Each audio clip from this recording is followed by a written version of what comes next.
अगर आप चाहते हैं भोजपुरी हिट सॉन्ग सबसे पहले आप तक पहुंचे, तो लवली वीडियो चैनल को जरूर सब्सक्राइब करें और साथ में बेल आइकन को दबाना ना भूलें।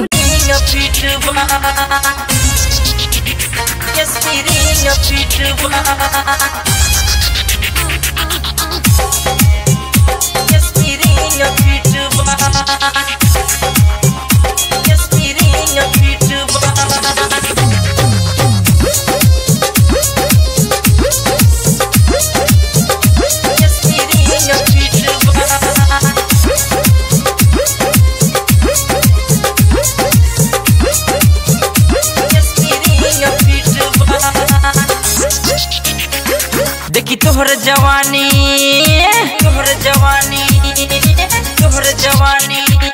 देखी तोहर जवानी चुए मुहुआ से पानी देह बनल का तू खैलू। मन रखलो हमारा बड़ा होई उपकार ढेर पीछे तू घूमैलू। देखी तोहर जवानी चुए मुहुआ से पानी देह बनल का तू खैलू। मन रखलो हमारा बड़ा होई उपकार ढेर पीछे तू घूमैलू। चोली हर घड़ी रहता वे तानल लागो तो स्टीरिंग फिट बा। चोली हर घड़ी रहता वे तानल लागो तो स्टीरिंग फिट बा। ठीक है, स्टीरिंग फिट बा, स्टीरिंग फिट बा, स्टीरिंग फिट बा।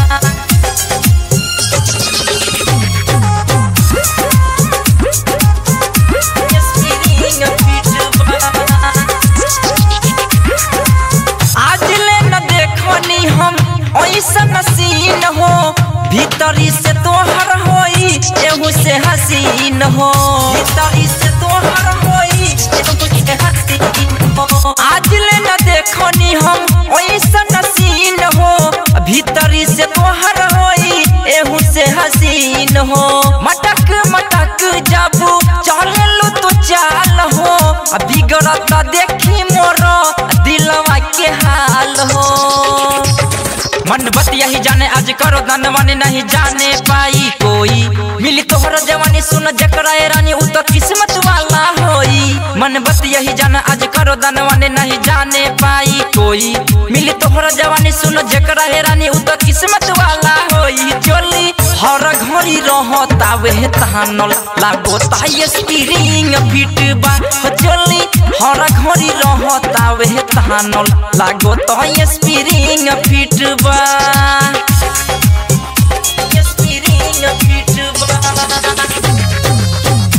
स्टीरिंग फिट बा, स्टीरिंग फिट बा,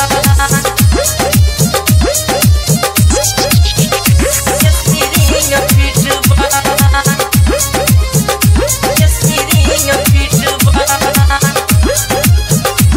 स्टीरिंग फिट बा। जो बना तोहार गुलल लागे अमरूद हो चिख के जवानी तोहर करे अवसूद हो। चिख के जवानी तोहर करे अवसूद हो। जो बना तोहार गुलल लागे अमरूद हो चिख के जवानी तोहर करे अवसूद हो।